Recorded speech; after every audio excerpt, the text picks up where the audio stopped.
So I thought that I would play a little documentary, a little Young Dolph documentary today, so that I can have it in my Fee About Them Facts library. So watch it with me. Let's roll. To the murder of rapper Young Dolph, who was shot and killed at a cookie shop in his hometown of Memphis. The rapper, whose real name was Adolph Thornton Jr., was called an indie rap pioneer by Spotify and was just 36 years old.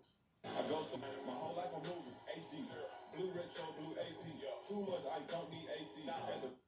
Collaborated with multiple artists from Rick Ross to Megan Thee Stallion, who reacted to his death by tweeting, "I am so sick right now, I am in disbelief. Praying for his family and friends. Rest in peace to my friend, a true legend, Dolph."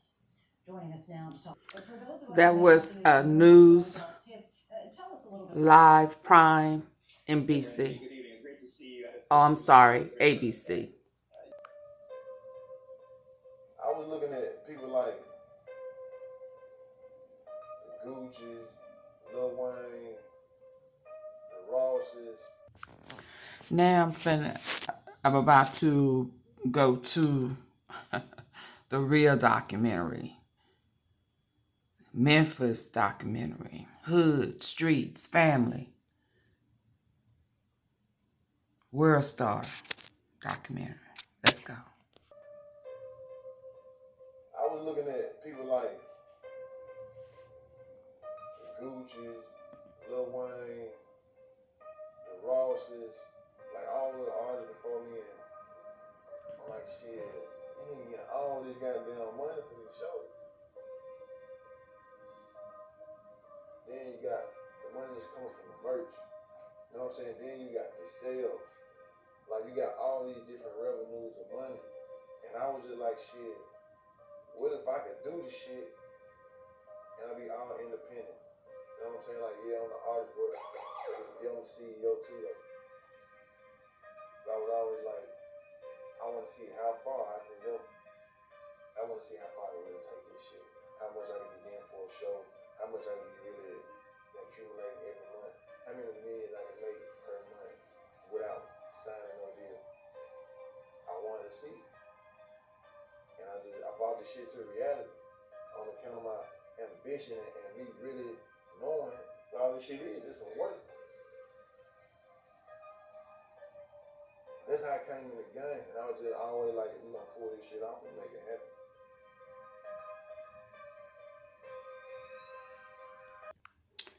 Dang, that's heavy. He had a vision and he just rolled with it, just took off. Okay, I'm okay. I'm not gonna interrupt much. I have to do that for YouTube. Not because I want to. Here we go.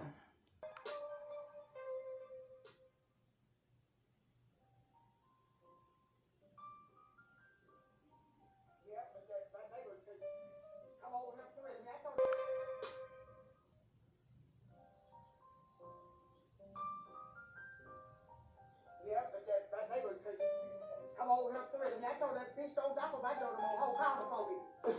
Knock on my motherfucking door no more. What did she say to me, Tim? I ain't heard about that. I don't know why you ain't. Tim gonna fuck around and play some Dolph. Ain't nobody goddamn good.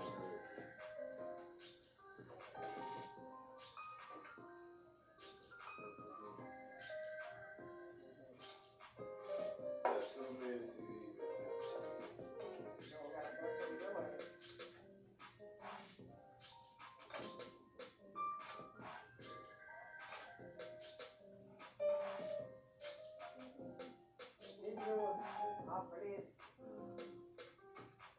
Yeah, I got some when he first started out over there next door. Just had all kind of shit set up over there. Well, see, like to me at first, he used to have a lot of stuff crossed up. You know, they was putting them beats and all that stuff together. All they had it hooked up over there. And he was struggling at first, but he got it. I mean, he knew what he was doing. But to me, I didn't know because I'm 60, so, you know, that was new, all new to me. He said, Miss Tanner, I'm going to to the top. He said, He said, Miss Tammy, I'm a Dolph it on up. Next thing I know, he young Dolph.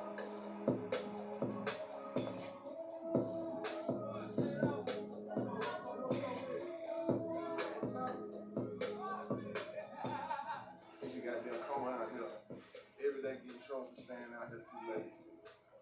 I'm going to like come home, be home before dark. Summertime she be dark about 8:30, down at 9 o'clock. Nigga be down at 12 o'clock coming to the house. Had to sacrifice getting a whooping every day. Even though I'm right around the corner over my auntie house, my cousin house, like this shit was crazy. I mean, they first got security in the hood. Niggas ran them boys' ass off like niggas was shooting at their ass, they couldn't even stay over here. They was like, hell no. My first time getting some pussy was that partner right there. When I was 11, she was 14. Carried them over the road on, took them over, I was like, damn, she for real.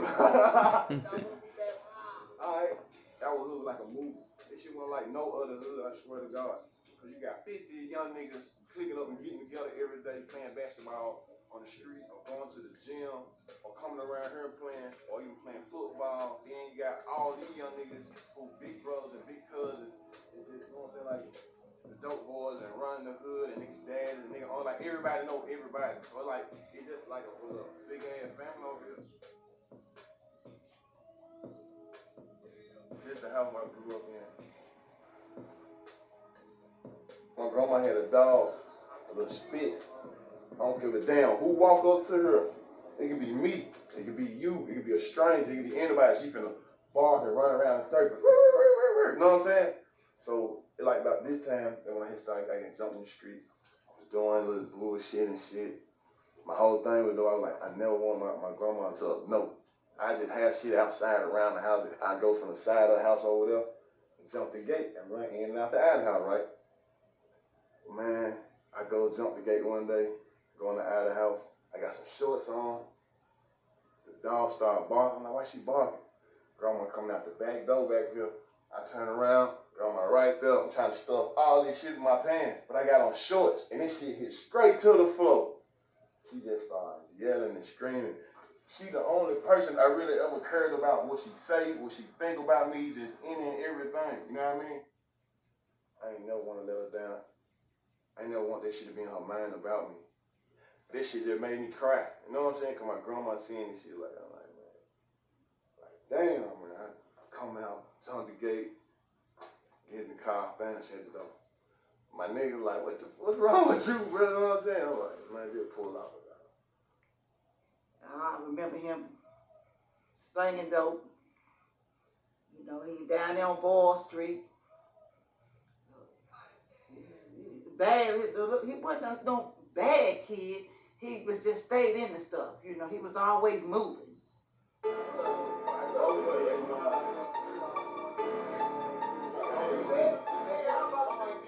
knew a crack was when I was probably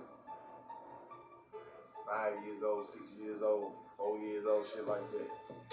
First time I seen crack, I seen this shit on my mom and dad's dresser, like morning time when them motherfuckers trying to get some money for them to go to school. Know how that shit be, you like, man, I need some money, I need like $2 or something to go to school. Look, see that shit, and I'm knowing, I knew what it was. And cousins and shit, they cooking this shit. That was probably like the first introduction to me to drugs. You used to seeing everybody like zombies, like dope things, uncles, aunties, everywhere. You know what I'm saying? My parents, it was just some common shit. Damn, man, that shit got these folks up. They can't take care of me. They can't do this for me. Can't do that for me. You know what I'm saying? You get to being 9, 10, 11, 12. You know what I'm saying? You get like, damn, man, mom and daddy come pick them up from school. Go over one of my friends' house. They both ain't on the dope. His mama make sure he be fresh going to school. And his daddy, he play basketball with him. He go to games with him. He do this like just the father shit, the whole parent and shit. But that shit just a big key in the black community that a nigga was missing that shit. Nigga ain't have that. Even though a nigga had mom and daddy right there, but they wasn't able to produce. You know what I'm saying? They wasn't able to produce. They was there, but they wasn't there. You know what I mean? So that's. Oh man, that's heavy. Sometimes parents are there and they ain't there. A nigga was missing that shit. Nigga ain't have that.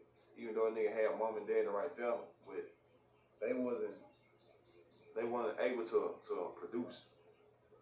You know what I'm saying? They wasn't able to produce. They was there, but they wasn't there. You know what I mean? So that's why the whole play came in on my grandma now, because she just knew they didn't know what they was doing.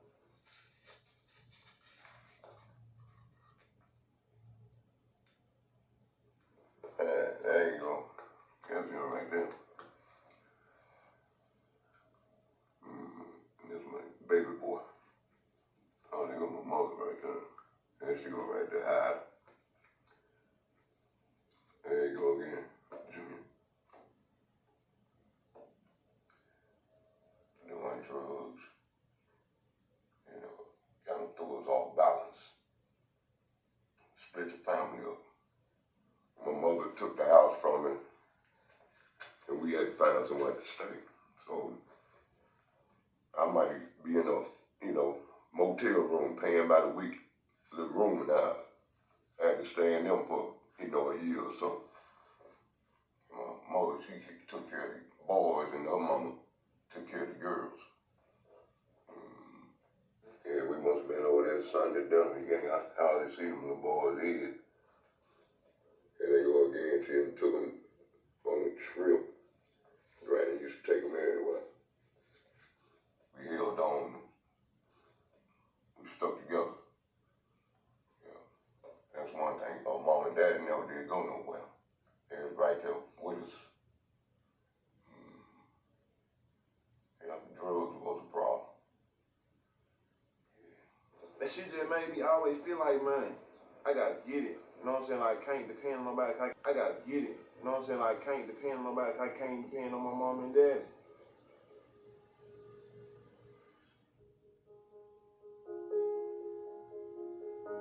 Back and never had nothing with her memories again. Never again. Until, like, in 2008 when she passed. And when she passed, she had lung cancer. Before she died, she seen me doing good, but as far as, like, music success, like, just all the real success, she didn't even see it. Right after she passed, that's when everything took off. I'm gonna tell you something though that was real strange. After she passed, she had a Lincoln car. Every morning about a certain time, no lie, that horn would jump up and start beeping on its own. Nobody around the car, nobody out door, no nothing. That car horn would start going out there, Adolph would go out there and cut it out. It was something. That lets you know she sees everything he doing. She know how he doing. When he was about 10 years old, when he was in the hood, we was hooping. They used to look up to me, man, because I used to have that jumper and that crossover, you feel me? I had what he wanted, that package. That was one of the first niggas showed me a $500,000. Whatever gang he was on, that's what I was on. So he like, bro, I'm just have you so bossed up and flexed up, but like, ain't nobody gonna be able to tell you shit. Me and Daniel used to always freestyle, just bullshit. You know what I'm saying? Bullshit, right? Freestyle. So all our partners will come around, they get freestyle too, but everybody know like, these niggas be dead serious freestyle against each other. You know what I'm saying? So everybody like, bro, you need this. Right, go make a song. I got the bullshit, I'm like, go make a song. They like, man, we need to do this shit for real. When I first came with a tape, I was like, damn, they fucking with it. So I went here and got a real tape together. Like a couple months later, until now, that's when the whole DJ hosting thing was going on. DJ was dropping mixtapes and shit, the whole era. Shit, I went down there, I pulled my motor, what I was doing. You know what I mean? Got a verse from 2 Chainz, got a verse from Gucci, got DJ Screen to host it, the beat from Drone Boy, beat from Zaytoven. I just went down there and went in. Me, I'm gonna do this shit. I ain't got time to play. I met Dolph through Drone Boy. He said he wanted to do a feature with me. Like, I got a guy. He said, this is my butt. I'm doing a tape with him. We should do a feature with him. Don't charge him the price you would charge him. You know what I'm saying? He's doing this out of his pocket, showing some love. He up and coming. And we met that day, we did a feature, and I ain't think nothing else of it. It was a struggle at first. You see, like, always been like peaches and cream. When it first started, people throwing the CDs on the ground and shit. But instead of being like, man, fuck, they throwing the CDs on the ground. I'm like, shit. What time the club closed at? Was it 3? Go back at 4 or 5 and pick the CDs back up and pass them out tomorrow. We passed them out so many times, people put them in. Like, I heard people really say, man, listen, y'all gave me this CD so many times, I'm gonna put it in my player right now. They're the same people I bump back into them, man, that motherfucker bump. You know what I'm saying? One of my homeboys came to Atlanta. He was like, I just drove from Mobile. He was like, all I was playing was you and Dolph. So I'm like, me and Dolph. He was like, man, Dolph hard. But I didn't even make a connection with this dude who I did a feature with maybe a year ago. So I listened to his tape, and I was like, damn, he is hard. You know what I'm saying? And then I called Drum Boy and said, hey, man, connect me with that dude who I did that feature with. I just heard his tape. And I called him, I told him, I said, hey, man, you know, I'm just building a studio. Anytime you want to come up here, man, you know, let's just make some music. I'll never charge you again. And I told him, once I met him and we started being cool and being friends, I said, hey, man, you know, my door's always open to you. And we just started fucking with each other down there every other day. I was DJing every big major club in the city. Literally having 20 guys outside the club in backpacks. Everywhere you go, man, Young Dolph CD, you gonna get a Young Dolph CD. You know, it's you can try to turn your head and act like you don't see it. But as soon as you turn it, it's gonna be right there. You know what I'm saying? And that's how it was. I just respected this brand. I remember the first show, we wanted to open up bad. It was OJ the Juice Man.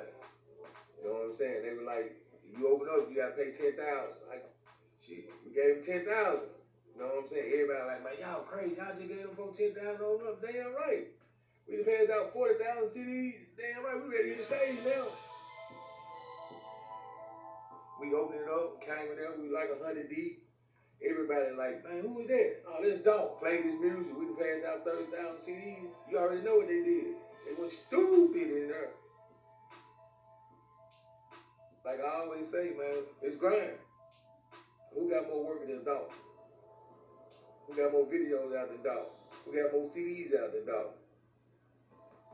Dolph got that work. Whatever mood you in, you can go and get on your phone or go pull up some whatever for whatever mood you in. That's what music is to me, like shit. It's like mood swings. You know what I mean? Like whatever you in, like today I'm just getting fly. I'm finna get fresh as hell, smoke weed, go give me something good to eat, let me car wash. I'm feeling, you know what I'm saying, I'm chilling in damn room. Fly today, you know what I'm saying? Like, you gotta be used to that, man. Go be in that zone all day. It's an unorthodox flow, nobody got it. You know what I'm saying? It's just real. It's like he feel it. It's like he rapping, but it's like he really like the blues, though. You know what I'm saying? He tell the truth. He tell the good part about it. He tell the bad part about it. It ain't no structure to it. You know what I'm saying? It might not rhyme, but one thing about all of his flow is it's gonna be real. I agree. Real, recognize real.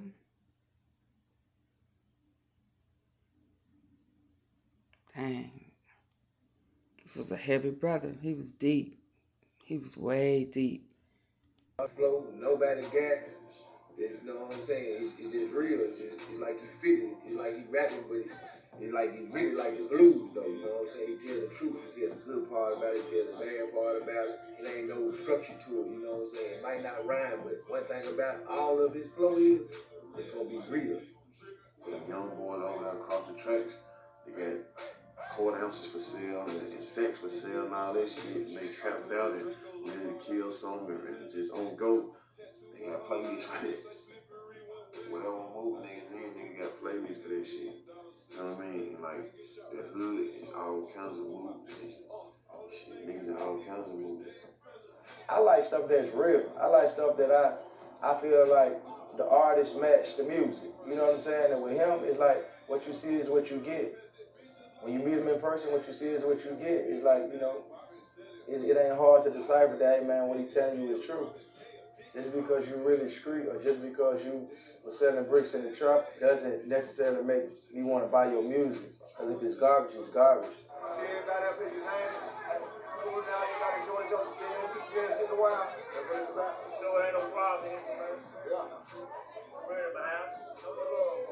We turned. We live. We got the city live. We're still men, but we out here doing the thing. You hear me? because I was about to see that y'all. Dolph ain't forget where he came from. You know, he's still out here showing love to everybody. What I enjoy most about his music is the truth.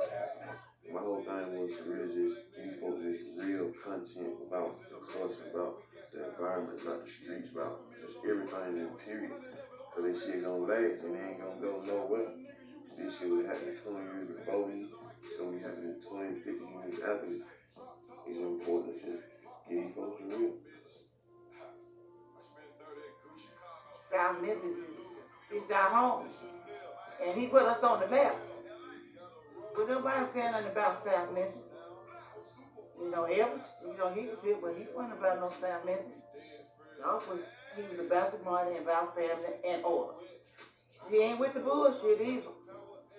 He's straight, as they call it. I'm old school, but he straight laced, no taste. Y'all got millions of dollars, but money don't mean shit to me.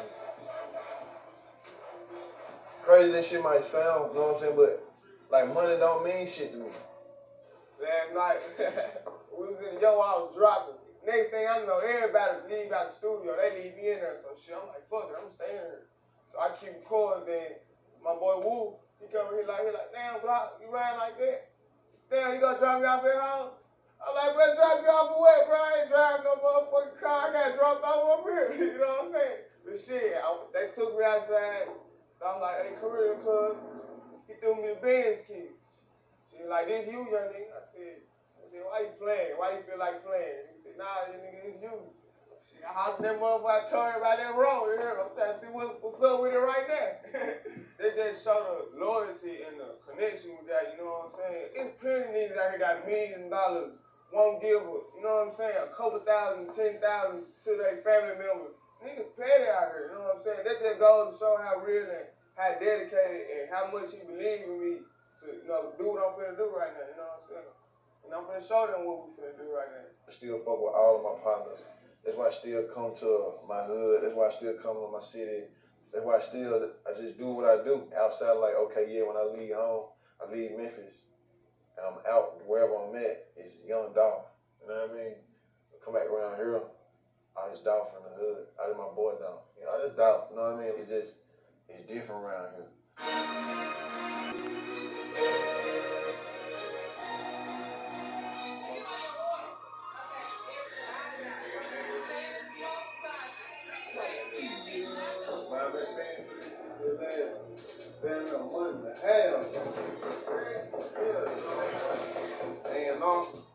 They independent and this shit booming.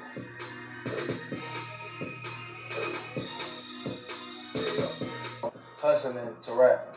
In the business world, you gotta really square up and deal with people who know nothing about the streets. They don't understand the streets. It don't translate. Now you gotta switch your whole approach, because you'll scare them off if you deal with them like you'll deal with somebody in the streets. Even if you did square business in the streets. The whole independent thing, like, it ain't meant for everybody though, because this shit gotta be really in you. You gotta be one of the ones that can see the future, that can see the tomorrow. You can see 6 months from now, you can see 6 years from now, and you know how to put people in place to operate a machine. When you do it, and the shit works for you, and you succeed in that shit, it ain't no better feeling. Yeah, you got your negative shit, the haters and all that shit, but like, you tell me one motherfucker that got rich, I ain't never had no haters. Some people have more than others. The scale be bigger, you know what I mean? Like, in my situation, 100 shots fired in uptown Charlotte. Around 100 shots rang out last night in uptown, near the area where parties were being held for the CIAA weekend. A lot of rumors about who may have been targeted in this. Many say a rapper visiting for the weekend was the target of this shootout. It's like a fucking movie, bro. Where they top of that bitch with a motherfucker. But it's a bulletproof vest. It's a bulletproof vehicle. Yeah, sure, bulletproof, bro. I got a lot of beefs. Charlotte, that shit was nothing. I got shot at several times. I just apply this shit to my art. Rap, this music, this shit like my art. It's a plan for me, and I'm on the right track. That's all this shit let me know. If I wasn't on the right track, shit would've went a whole lot of kind of ways. could have came out my career just going straight in there trying to get on. I'm an independent artist, and I got shit going on. I ain't got time to entertain the bullshit, the little hate shit. I'm busy trying to get to where I'm going. I'm gonna deal with that shit later. I won't forget about it, but just hold on. I'm finna keep on running this shit up. I'm finna keep on doing everything I'm doing.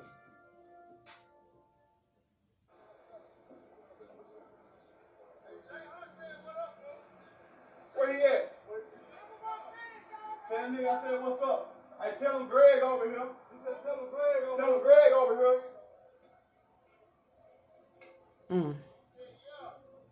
Alright.